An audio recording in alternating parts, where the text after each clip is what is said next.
UFC Fight Night St. Louis, Lewis versus Nascimento just took place, and I'm going to go through the entire card, starting with the early prelims, ending with the main event, giving my reaction and breakdown to every single fight on the card, starting with the early prelim opener of JJ Aldrich versus Veronica Hardy.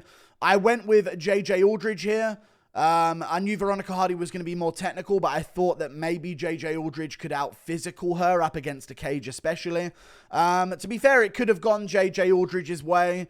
It went to Veronica Hardy. She was definitely the more technical out of the two of them. And she beat JJ Aldrich by a wider margin than she beat Jamie Lynn Horth. And then she beat Juliana Miller. So, well, no, she beat Juliana Miller a bit clearer than that, but interesting the way this sport works. But I think she's just maybe going to be one of those fighters where she's just going to be slightly better than her opponent. You know, a lot of times we see those types of fighters and we think, well, at the next jump up in competition, she'll lose to this level of opponent. She won't actually get the win this time. And she's just going to be maybe a Leon Edwards on her way up the division maybe. Who knows? Just slightly being barely better than someone enough to win.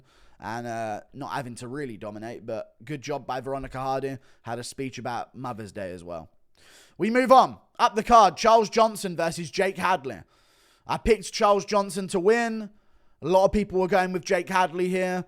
I think a lot more people that were being logical picked Charles Johnson. As much as it is crazy to say, because Jake Hadley used to be a bantamweight on the UK regional scene. He was a flyweight as well, but he's been at bantamweight before. He is too small for flyweight. And it is crazy because he's 5'7". But that's just the sport that we're in right now. If you don't have the grappling game of a Pantoja or anything like that, you can't be 5'7". Like, you just can't be. You're going to be outstruck at distance on the feet. And that's what happened in this fight. You know, he was doing good in round 2. I actually thought he was doing pretty decent. He was actually getting off some good shots. And his technique is good. It's not like he needs to work on his boxing, or maybe he needs better low kicks at range against someone who he knows isn't going to be shooting any takedowns on him whatsoever and trying to stay at range. Maybe I'm not a genius though, so I'm not making these game plans, but failed 11 takedowns, got him down, but never established any level of control with it. And to be honest, just had a very similar performance to Mikhaev against Charles Johnson, being outnumbered, being outstruck, failing takedowns. Mikhaev was a little bit better at the controlling of Charles Johnson than Jake Hadley was. That grip strength's a little bit different for them lot. And other than that, Johnson dropped him in round 2 with a straight right. It's Charles Johnson, dude. You ain't going to out-grapple him. So, yeah, you best hope the judges are going to give it to you for holding on while he knees you to the body in a clinch like they did with Mikhaev, because, yeah, he's a tough guy to fight. You've got to put him out cold or be a better striker than him. That's what you've got to kind of strike with Charles Johnson to win. You ain't winning a grappling fight with him. So, good job, Charles Johnson. Got the win. Great job. We move on. Billy Ray Goff versus Trey Waters. Now, this one was an interesting decision. So, obviously, Billy Ray Goff is getting that first round. Is that what we're suggesting? No, is he? Or did he get dropped? This is one of the weird ones. I guess because he got dropped for a second. Who the fuck gave it 30-27? Now, I'm going to be real with you guys. This is a very close fight. Okay? Who the fuck gave that 30-27, though? So he won the fight, and 2 judges didn't give a single round to Billy Goff. Is that what they're suggesting here? I actually thought this was a split decision. I didn't even know this was unanimous. I was about to say, you know, 1 judge gave it this way and the other 2. I didn't know this was a unanimous 2 scorecard 30-27 decision. It kind of changes some things here. Billy Goff was good. He was being a little bit out-snapped. And also there was a moment in the second where he was in a standing guillotine. There was a lot of factors in this fight that were annoying as fuck in this fight. Okay? I haven't watched it close enough and like gone through it with a fight. Like, this ain't a title fight to me where everyone's shut up. We're paying attention right now. I was just watching it like as I was loading up stream pretty much. And round 2, he has him in a standing guillotine, but Billy Goff did more work. He had more hustle. Round 3, I'd say Trey Waters, right? Trey Waters seemed to be able to land the better shots in that round. It did seem like momentum was going his way after the first. And then obviously he did basically knock down Billy Ray Goff at the end of the first round as well. But I thought that like Trey Waters was about to get TKO'd in round 2 by the way that first round was looking towards the end, where Billy Goff was just pouring it on. But Trey Waters stayed in there and he managed to crack him and drop him. But hey, a tough one, innit, man? UFC, it is what it is. Good fight though. Great fight. Fight of the night bonus I think they got as well. So that's really good to see. We move on. Up the card, Tabatha Ricci versus Tecia Pennington. I picked Tecia Pennington to stuff all of Tabatha Ricci's takedowns, and if she did get taken down, she'd take no damage. And she would outstruck Tabatha Ricci on the feet, and that she would out-clinch her and out-hustle her in the clinch as well. She did exactly that. I was dead on correct. Great job by Tecia Pennington. She clearly won. It's tough for Tabatha Ricci. Just no skill in anything other than a fat ass. And it's not even that fat. It's just a great shape. It's just perky. Yeah, I mean, ain't got no wobble, no jiggle to it, really. I mean, there's some bund. There's some, like, bounce now. There's some reverb. There's some recoil. But, you know, other than that, what we looking at here? We get it. Her fucking Irish boyfriend, fucking Callum Walsh, is in the crowd. You know what I mean? That's basically how they're promoting her now. I just don't see how this didn't go to Tecia Pennington, to be honest with you. She clearly won the fight. She outlanded Tabatha Ricci every single fucking round. She out-hustled her in the clinch every single fucking round. She clearly won the fucking fight. It is what it is, though, innit? Like, I should have just gone for the one more likely to shoot takedowns, but I'm not dumb. So why would I pick Tabatha Ricci? Like, it's just dumb. It's just dumb to me. Like, Ricci's never won a fight, never been able to inflict any damage against any opponent she hasn't been able to hold down. She had time on top of Pennington, did fuck all with it, and that's that. She got outstruck. But here am I following the fucking scoring criteria for women's MMA. What am I even thinking? See you later. Wait, there's the rest of the card. Terrance McKinney versus Esteban Ribovics. I picked Terrance McKinney I thought he would use his grappling, I'll be honest with you. I thought he would grapple because we've seen Esteban Ribovics dominated by Cam Wellekirk in round 1 by having his back taken and, you know, just being dominated in that round, completely wet blanketed. We've seen him taken down by Ruziboev. Not Ruziboev, not Nascimento Ruziboev, but Loic Radzhabov was able to get him down in moments as well. So I thought, you know what, Terrance McKinney has a really underrated grappling game, and Ribovics seems to have a weakness to grapplers, especially in his last fight where he did get wet blanketed for the entirety of the first round by a lesser grappler credential-wise than Terrance McKinney. But unfortunately, Terrance McKinney's thick as fucking pig shit. He's dumb as fuck. This dude's got negative IQ points. He's just swinging on the feet again. Swinging on the feet, throwing his punches. And Ribovics tried to get him with the same move twice in that fight. If you look in the first 10 seconds, 15 seconds of this fight, he goes for the same head kick on that right side. But McKinney ends up charging into it and ends up getting hit by like a knee of the kick. But it was intended as a head kick. So there's definitely something he's been working towards. McKinney landed a jab or so. Ribovics landed a couple and then bang. Head kick at the end of his combination while McKinney's backing up with his chin way up in the air. Just really dumb decision making. Really silly game plan for this fight. Should have been on this guy like a wet blanket from the get-go. When will these grapplers learn from Khamzat Chimaev? There's no use in waiting to shoot. Shoot that fucking takedown ASAP. Fake it once. Duh. See if he's going to throw a flying near. Oh shit, he's not. We're double legging. But it is what it is, you know. He wanted to be a star, and yeah, I mean, he's on fucking receiving end of some of the worst highlight reel KOs of all time. So tough for Terrance McKinney, but I mean, I don't even mind the idea of him versus Chase Hooper. I think that's tricky. So we'll see what happens. Speaking of which, we move on. Chase Hooper versus Viacheslav Borshchev. So if I was to tell you that Chase Hooper was going to drop Viacheslav Borshchev in round 1 and beat the shit out of him, what you got to say about that? You call me a madman. You would call me a fucking madman if I told you that was going to happen. He drops Viacheslav Borshchev in round 1. He's not even looking at the fucking punch that he throws. He clips Borshchev with it, gets on top, and beats the shit out of Borshchev in that round. Borshchev did a great job of surviving.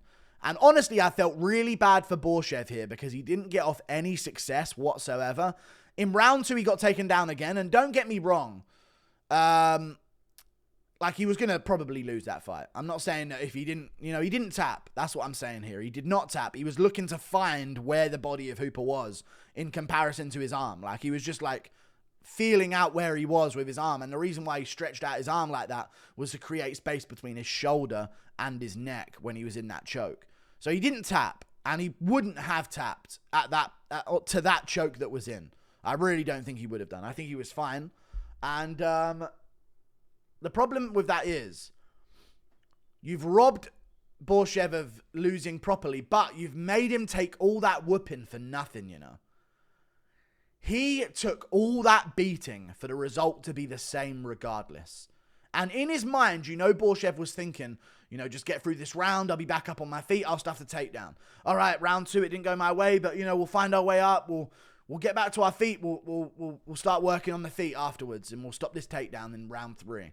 And he survives all of that beating from Chase Hooper just to be fucking, you tapped. I didn't. Yeah, you did. It's over. So it kind of sucks for him there. But at the end of the day, man, Hooper's actually looking pretty good at lightweight. He called out Pimlet, allegedly. I haven't actually verified that, but someone in my chat said that he did. Probably beats him. His entries are looking a bit better for his takedowns. That was his weakest part of his game, which is why I actually picked Borshchev, because we never see Hooper just get a double leg or anything like that. But if you drop a guy in the first round, I guess it don't matter if you can't get that takedown straight away. So good job, Chase Hooper. Great performance. And yeah, dude, people forget, man. Chase Hooper's what? How old? 23, 24? He's 24 years old. Like, he's got a long time left in this game. So we'll see how much he can develop, because last 2 wins, he's looked amazing. We move on. Waldo Cortes-Acosta versus Robelis Despaigne. So, what if I told you Robelis Despaign's never grappled a day in his fucking life? Would you believe me if I told you that? If I told you that Robelis Despaigne, hyped up prospect, now bear in mind, how long has he been doing this sport for? So he's been doing Taekwondo, of course. We know about all of his Taekwondo credentials. 87-inch reach, 6'9", they claim, probably 6'7". How long has he been doing MMA for now? He's 6'7", 84-inch reach, actually. So those numbers came down when he got to the UFC. He started in June 2026, and I'm assuming he trained a little bit before that. Fair enough, yeah. We didn't actually know what level he was and if he was any good whatsoever. But I just assume you know what an underhook is. I assume you know what getting your guard back is. I assume you know what getting your hips clear, because you know what I'll say about Waldo Cortes-Acosta here. He won the fight, and he dominated the fight. And honestly, Robelis didn't even look like he had shit for him on the feet either. Shitty punches, soy kicks, no steam on them whatsoever. Honestly, kicked like a pansy, punched like a soy boy. Not much to Robelis on the feet whatsoever in this fight, outside of the grappling situations. But I want to talk about the grappling of Waldo Cortes-Acosta here. It was shit. The entries were awful. The control that he had was awful. He was giving Robelis a chance to get back up in that fight. There were moments where he was postured over Robelis on the ground with no control of Robelis Despaign's hips or legs. And he was just sort of there, lurched over the top, squatting over the top of Robelis, just pushing down and like occasionally hitting him. And I'm like, dude, Robelis, get your hips back under you. Get back up to your feet. It wasn't like Waldo wet blanketed him and you're like, what can Robelis do? There was moments where you were like, come on, Robelis, just fucking, this is your chance to get back up. And he just wasn't doing any of it. Big fat loser is Robelis Despaigne. Interesting turn of events we found out today. Waldo Cortes-Acosta gets it done. Well, I'll be. We move on. Up the card, Alex Caceres versus Sean Woodson. Now, this is another one. So if it weren't a crazy upset that made no fucking sense, it was the favorite arguably winning when they didn't. Is basically what this entire card was, bar a few of the fights. So round 1, I thought Sean Woodson won the round very clearly. I'm going to be honest, round 2 and 3, Caceres can win those rounds, you know. And again, unanimous. 30-27 on one of the scorecards as well is kind of crazy. It's like the, I don't know, I just feel like Woodson, I mean, to be fair, Woodson could have got the third. I do agree with that. He could have got the third. It was a very close fight, actually. I'm not going to say robbery. But I could have seen Caceres get in the fight. I thought he looked like he was swinging a lot harder out of the two of them. Like he was crashing in with combinations. And out of the two of them, you know, I don't want to include missed strikes. But he would have flurries where, yes, he wouldn't land clean on Woodson up against the cage, but he would catch him on the shoulder and on the guard. And there was just moments that he had where I was like, it was very close. They might lean towards Caceres here because of those moments. But no, one judge had Woodson every single round. Two of the judges, no judge gave it to Caceres. It was cool. It was cool. Woodson won. He looked good. He didn't. Neither of them looked good. They looked terrible after the first round. Really awkward looking fight. But Woodson's a very awkward looking guy. So maybe that's just what happens when they fight him. I just found it shocking to me. And this is why I think Jake Hadley needs to move down to atomweight. Even though he used to be a bantamweight in the UK. These pussies, yeah, with their weight cutting and shit. Hear me out. Caceres is shorter than Woodson. He has a smaller head than Woodson. He has shorter arms than Woodson. He has smaller hands than Woodson. He has slimmer legs than Woodson. He has a narrower waist than Woodson. He has less broad shoulders than Woodson. He has less depth to his body than Woodson. Woodson is taller, wider, thicker, larger. Larger legs, thicker arms, longer arms, larger head. I don't know how they're in the same weight class. I don't know how that works. Some people just must be light as fuck. So we'll see if Woodson gets fucking tossed around like a ragdoll as soon as he gets to the top of lightweight. But, hey, maybe give him the Gamrot test. I don't know. No, Gamrot's got a bit more than that. But anyway, good fight from Woodson. We move on. Carlos Diego Ferreira versus Mateusz Rebecki. Carlos Diego Ferreira beat the fucking brakes off this guy. Round one, it looked like, oh, here we go, another Rebecki win. I was worried for Diego Ferreira in round one. But Rebecki was overswinging a little bit, and that ended up being his downfall. But it wasn't that crazy of a pace. You know what I mean? It was like a regular, good pace at lightweight type fight. He wasn't going insane, throwing wheel kicks and swinging non-stop and whiffing every single one of them. Like, he was getting off. He was landing shots. Not enough low kicks, in my opinion. I would have loved to have seen him go to the body and the legs a little bit early, but he looked like he was hunting for a finish. And Carlos Diego Ferreira took shots, got dropped in round one badly, nearly got finished, survived it though. And then round 2 and 3, dude, I have no idea how he kept this pace. I don't know how Beneil Dariush beat him. How did Carlos Diego Ferreira keep the pace that he did at 39 years of age? Insane. Put on insane numbers in round 2 and 3. Round 2 was dominant, and he started to see a lot of damage caused on Rebecki's face, including a cut over his eye that I thought was going to get the fight stopped. They didn't do that, so they ended up having, by the end of it, Rebecki looked like he had a pair of fucking goggles on. Honestly. Looked like he was about to go snorkeling. Diego Ferreira beat the brakes off in rounds 2 and 3. You know what it reminded me of? It reminded me of like Jim Miller versus Bobby Green. It was a very similar style of fight. Rebecki actually got takedowns here, but Diego Ferreira would reverse, and he would end up on top, and he would get his own takedowns, and situations like that. I just find it insane how 39-year-old Carlos Diego Ferreira can put on a pace like that without even breathing heavy. I think that is insane. Great win, though, and I was wrong. We move on. Alonzo Menifield versus Carlos Ulberg. Dude, Menifield, hey, serves you right, Pat Barry. You know what I'm saying? This fight was done in 12 seconds. That's a late stoppage for Pat Barry. I mean, now we're getting into dangerous territory. Let's not leave it too long. So after 12 seconds, it was it was over. Ulberg gets it done. One of the fastest KOs in UFC middleweight history. Like heavyweight history, sorry. I can't think of a faster KO off the top of my head unless Rumble's got one. I know there's definitely been faster KOs. Maybe, I don't know. That might be the fastest KO in light heavyweight history. I'm not even sure. But Carlos Ulberg, basically, Alonzo Menifield went straight after him. And then Ulberg just put him away. Like, Menifield charged straight for him. Ulberg shucked him off. And Menifield's back is against the cage now. And Ulberg just started swinging like, yeah, you ain't gonna have me jittery and nervous as you crash forward every time so you can randomly catch me on the chin. He actually decided to stick it out in the pocket with Menifield. And he just did it better than him, cracking him with big shots. Some say a little bit of an early stoppage, but honestly, in the first opening seconds of a fight, I think the refs are just more antsy to jump in. Would it have been finished anyway? Probably yes. Yes, it would have been finished anyway. It wasn't a late stoppage, but it could have been a little later. I could have seen it been a tiny bit later. I'm trying to find a light heavyweight KO that was faster than this at light heavyweight. There must have been one. I can't think of what one it was. What division was that gay guy in? Ryan Jimmo, the guy that used to do all the fucking breakdancing and shit after the fight. If he was at light heavyweight, which I think he was, then he has the fastest one. Is he at light heavyweight? He was. Okay, there you go. Yeah, he has the fastest KO. Oh, well, here's what it is. Ulberg looked good. He got a TKO. It's time for him to get a proper jump up the division. I don't mind a Krylov matchup. I like an Anthony Smith matchup.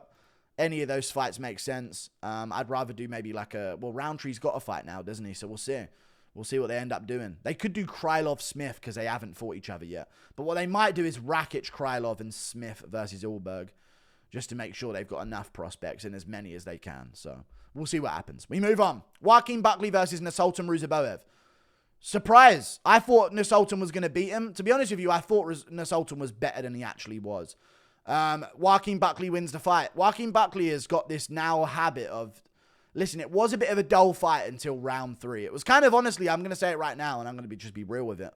It was a shitty performance in round 3, until round 3, from both of them. They looked shit.